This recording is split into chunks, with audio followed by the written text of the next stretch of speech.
سلام به همه دوستان عزیز سامبوک. خوش اومدیم به دومین ویدیو کانال، جایی که قراره با هم کتاب‌هایی رو بخونیم که دید و رفتار ما رو نسبت به دنیا تغییر میدن. امروز میریم سراغ فصل اول کتاب پیش‌شعوری، کتابی که اسمش شاید اول شوخی به نظر بیاد، ولی وقتی واردش میشی میفهمی نویسنده خیلی جدی و عمیق درباره یک مشکل بزرگ صحبت میکنه. مشکلی که شاید هر روز باهاش برخورد داریم اما اسم دقیقش رو نمیدونستیم.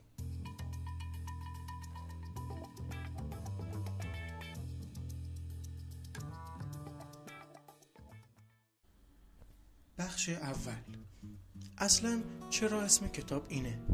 نویسنده توضیح میده که بیشعوری فقط یک کلمه تحقیرآمیز نیست، حتی اصلا منظورش توهین نیست.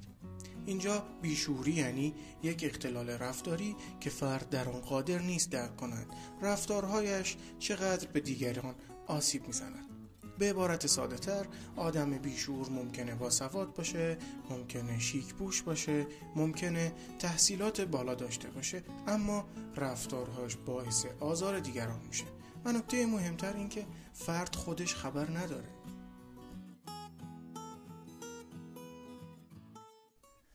بخش دوم. بیشعوری چه فرقی با حماقت دارد؟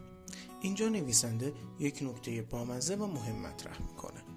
آدم احمق ممکنه نفهمه، اما آدم بیشعور میفهمه ولی اهمیت نمیده. کسی که بیشعوره معمولاً دو کار میکنه: یک، خودش رو برتر از همه میدونه، دو، حق بقیه رو نادیده میگیره.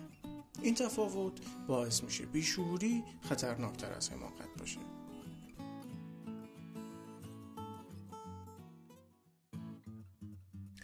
بخش سوم. ویژگی‌های مشترک آدم‌های بیشعور.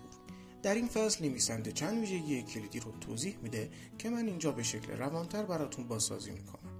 یک، همیشه خودشون رو درست میدونن، یعنی اگر اشتباه کنن باز هم مقصر دیگرانه. این افراد هر موقع بحث میشه طوری رفتار میکنن که انگار حقیقت انحصاری مال اوناست. دو، همیشه خودشون رو قربانی جا میزنن، یعنی اگر کسی از رفتار زشتشون ناراحت بشه میگن چون من راستگو هستم دشمن زیاد دارم، یا حقیقت تلخه من فقط راستشو میگم. سه، اعتماد به نفس کاذب، یعنی اعتماد به نفس چیز خوبیه، اما اعتماد به نفس تو خالی که با نادیده گرفتن بقیه همراه باشه تبدیل میشه به بیشعوری.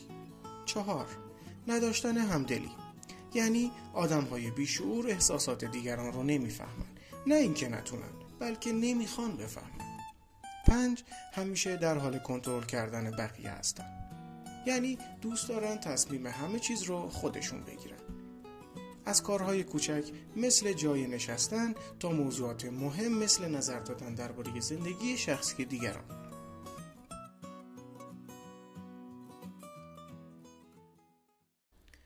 بخش چهارم. آیا ما هم بیشعوریم؟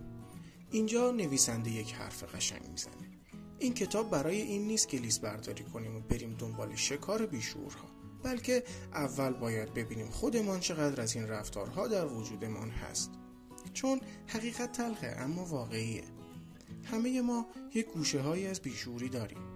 وقتی حق کسی رو نادیده میگیریم، وقتی فقط خودمون رو میبینیم، وقتی اشتباه خودمون رو گردن دیگران میندازیم، وقتی به جای همدلی قضاوت میکنیم. همه اینها نشونه هایی از همان رفتارها هستند. این کتاب کمک میکنه که این رفتارها رو ببینیم و اصلاح کنیم.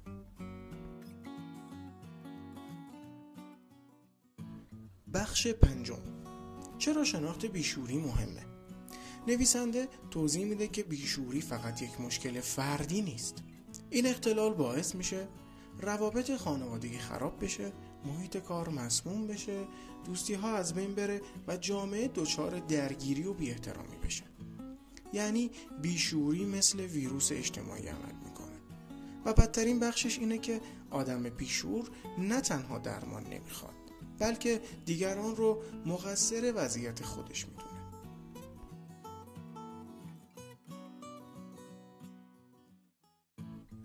بخش ششم. خودفریبی بیشعورها. یکی از نکات قشنگ این فصل درباره نقاب هاست.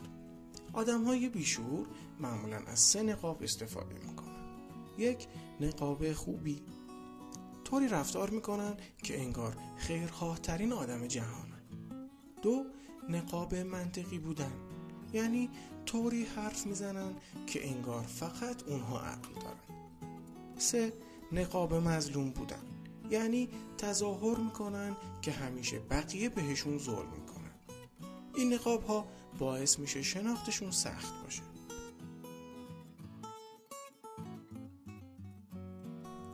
بخش 7.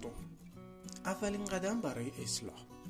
نویسنده تأکید میکنه اصلاح رفتاری فقط وقتی ممکنه که فرد آگاهی پیدا کنه. تا وقتی کسی خودش رو درست میدونه، هر چقدر هم تلاش کنیم نتیجه‌ای نداره. اما اگر یک نفر بپذیره که رفتارهاش آسیبزاست، اون موقع میشه کاری کرد.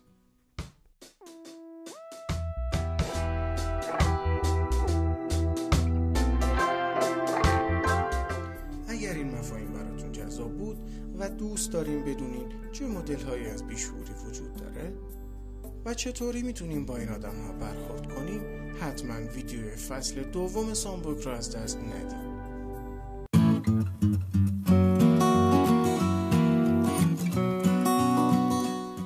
خیلی خوشحال میشم این ویدیو رو لایک کنید و اگر به این نوع محتوا علاقه دارین کانال رو سابسکرایب کنید. مرسی که همراه سامبوک هستین. تا ویدیو بعدی کتابخوان و آگاه بمونید.